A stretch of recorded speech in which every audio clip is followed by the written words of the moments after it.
Hello everyone, welcome back to my channel. আজকে আমি পটল দিয়ে একটি দুর্দান্ত রেসিপি শেয়ার করেছি। পটলের তো অনেক রেসিপি আপনারা খেয়েছেন, তবে এই রকম একটি অবাক করা রেসিপি আজকে শেয়ার করব। তার জন্য এখানে আমি বেশ কিছুটা পটল নিয়েছি।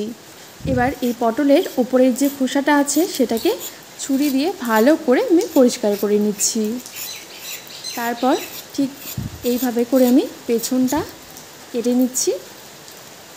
একইভাবে আমি সবগুলো পটলগুলোকেই এইভাবে করে আমি পরিষ্কার করে নিচ্ছি।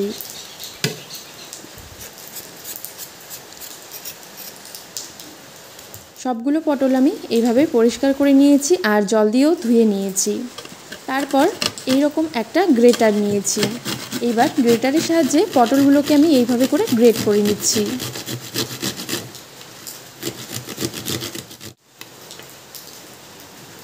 এখানে যে পটলের বীজগুলো আছে সেগুলো আমি নিয়ে নিচ্ছি। আপনারা চাইলে এগুলোকে ফেলে দিতে পারেন। আমি যেহেতু পটলের বীজগুলো খেতে ভীষণই পছন্দ করি, সেক্ষেত্রে আমি বীজ সমেত এই রেসিপিটি তৈরি করব। পটলগুলো গ্রেট করে নিয়েছি, তার মধ্যে দিয়ে দিচ্ছি হলুদ গুঁড়ো, জিরে গুঁড়ো, লঙ্কার গুঁড়ো। এবার এখানে দিয়ে দিচ্ছি গরম মশলা গুঁড়ো, ধনে গুঁড়ো, আর এখানে কাঁচা লঙ্কা আদা বাটা নিয়েছি সেটা দিয়ে দিলাম। আর আগের থেকেই এখানে আমি মুসুর ডাল ভিজিয়ে নিয়ে এটাকে পেস্ট করে নিয়েছি, সেটা দিয়ে দিলাম। যতটা সম্ভব জল এখানে কম ব্যবহার করবেন। তারপর লবণ এবং চিনি দিয়ে দিচ্ছি। সব কিছু এবার ভালো করে আলতো হাতে মেখে নিতে হবে। খুব বেশি প্রেস করবেন না, তা না হলে কিন্তু পটল থেকে জল ঝরতে পারে। সব কিছুকে আমি ভালো করে এখানে মিশিয়ে নিয়েছি। এইবার অন্যদিকে কড়াইয়ের মধ্যে তেল বসিয়ে দিচ্ছি। এখানে আপনারা চাইলে কিন্তু রিফাইন্ড অয়েলও ব্যবহার করতে পারেন। আমি এখানে সর্ষের তেল দিয়েছি। তারপর অল্প করে হাতের মধ্যে নিয়ে এইভাবে করে আমি হাত দিয়ে একটু চেপে চেপে দিচ্ছি। ঠিক একইভাবে আমি সব কটা দিয়ে দিচ্ছি এইভাবে।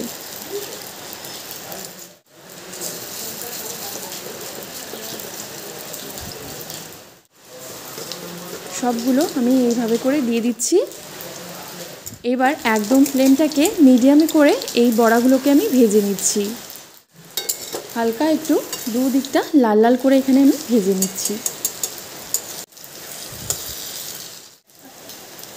ঠিক এইভাবে আমি লাল লাল করে সবগুলো বড়া ভেজে নিয়েছি।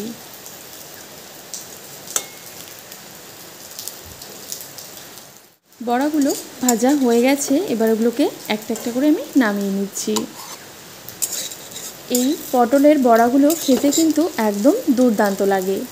আর আপনারা চাইলে এটা সন্ধেবেলা চায়ের সাথেও কিন্তু এই বড়াগুলো খেতে পারেন। তো বড়াগুলোর আজকে আমি একটু গ্রেভি করব। তার জন্য কড়াইয়ে দিয়ে দিচ্ছি তেল। তেলটা গরম হয়ে এসেছে, তার মধ্যে গোটা জিরে দিয়ে দিচ্ছি। তারপর এখানে আমি একটা পেস্ট দিয়ে দিচ্ছি। আছে এখানে জিরে, আদা এবং কাঁচা লঙ্কা বাটা, সেটা দিয়ে দিলাম। দিয়ে দিচ্ছি হলুদ গুঁড়ো। এবার একটু নাড়াচাড়া আমি করে নিচ্ছি।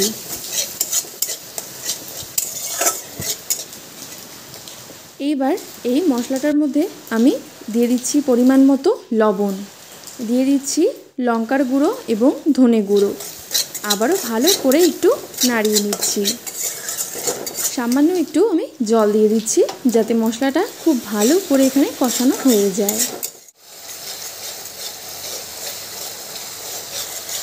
মশলাটাকে খুব ভালো করে এখানে কষিয়ে নিয়েছি। মশলা থেকে তেলও ছেড়ে দিয়েছে।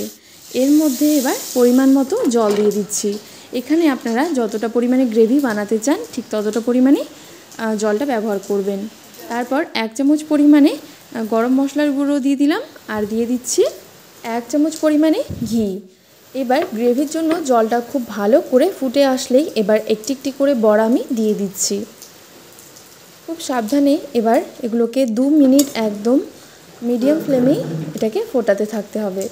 এখানে কোনো রকম সেদ্ধ হওয়ার মতো কিছু নেই, শুধু একটু জাল করে নিয়ে এটাকে নামিয়ে নিতে হবে।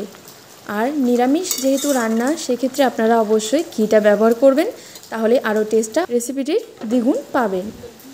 রেসিপিটি একদম তৈরিও হয়ে গেছে, এটাকে আমি নামিয়ে নিয়েছি। তো দেখতেই পেলেন পটল দিয়ে একটি অবাক করার মতো রেসিপি আজকে শেয়ার করেছি। এই রেসিপিটি আপনারা নিরামিষ দিনে কিন্তু একদম চোখ বন্ধ করে এই রেসিপিটি তৈরি করতে পারেন, যা খেতেও কিন্তু হবে একদম দুর্দান্ত।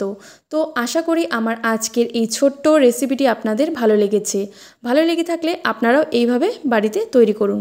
পুরো রেসিপিটি দেখার জন্য আপনাদের অনেক অনেক ধন্যবাদ।